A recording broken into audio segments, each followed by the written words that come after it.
বই খাতা বাছাই করা পুরনো একটি পেশা। অনেকেই এই পেশার সাথে জড়িত। বছরের শুরুতে তাদের ব্যবসা খুব রমরমা থাকে, এ সময় কাজের চাপ থাকে, বই খাতা বাছাই করতে হয়। আসলে শিক্ষার্থীরা যখন নতুন বই পায়, সেই বই সেলাই করতে হয়, বাছাই করতে হয়। আমরা যখন ছোট ছিলাম, তখন আমাদের মা-বাবা এবং ভাই-বোনেরা মিলে এই বই বাছাই করে ফেলতাম। বিশেষ করে তখন ক্যালেন্ডারের পাতা দিয়ে আমরা বই খাতা বাছাই করতাম। বর্তমানে ক্যালেন্ডারের পাতাও ব্যবহার করা হয়, কিন্তু আরো আধুনিক প্রযুক্তি চলে আসছে। এখানে বোর্ড দেয়া হয় অথবা যে নতুন কোনো কাগজ দিয়ে মোড়ানো হয়।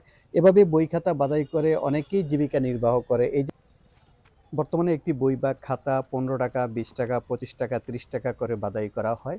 একটা সময় ছিল মাত্র ৳২, ৳৩ করে বাছাই করা হতো। তারপরেও যদি যারা পেশাদার বাছাইকারী তাদের দ্বারা যদি আপনি বইটি বাছাই করেন, তাহলে সেটি খুব ভালো হয়, ভালো মানের কাজ হয় এবং সেটি অনেকদিন পর্যন্ত ভালো থাকে। যেহেতু বাচ্চাদের অ্যা এই বইগুলো, সেহেতু এটি যদি বাছাই করা হয় তাহলে ভালো থাকে। সেক্ষেত্রে সবসময় আপনি আপনার শহরেও এরকম বই যারা বাছাই করে তাদেরকে পাবেন। তাদের যে বর্তমান ব্যবসার অবস্থা, সেটি না হয় তার মুখ থেকে আমরা জানি। বই আজকে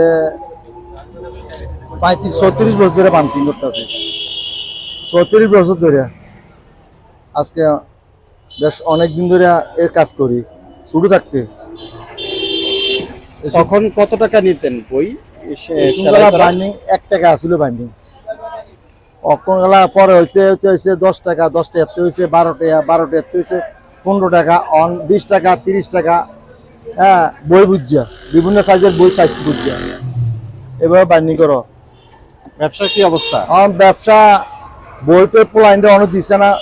হ্যাঁ, কোনো বই বাচ্চারা বই বাঁধতে জানে না, বই পাইছে না অন মোটামুটি অনকালা কাজ এই কোনো কাজ নাই।